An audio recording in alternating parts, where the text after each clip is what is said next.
podezřívavě hledí. Že taj si za zády, že to mám v hlavě prázdný, že mi rychle končí tam, kde začal trénink krásný. Ten určitě neumí ani malou násobilku, v hlavě má jen protein a v ruce těžkou pilku.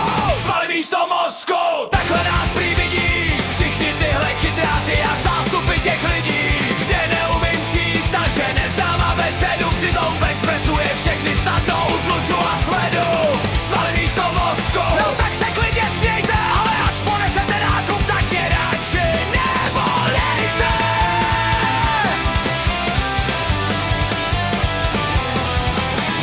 Si to 8 ráno, už mi kut pod rukou hoří, stavím systémy, co se nikdy nezhroutí a nespoří. Ladím algo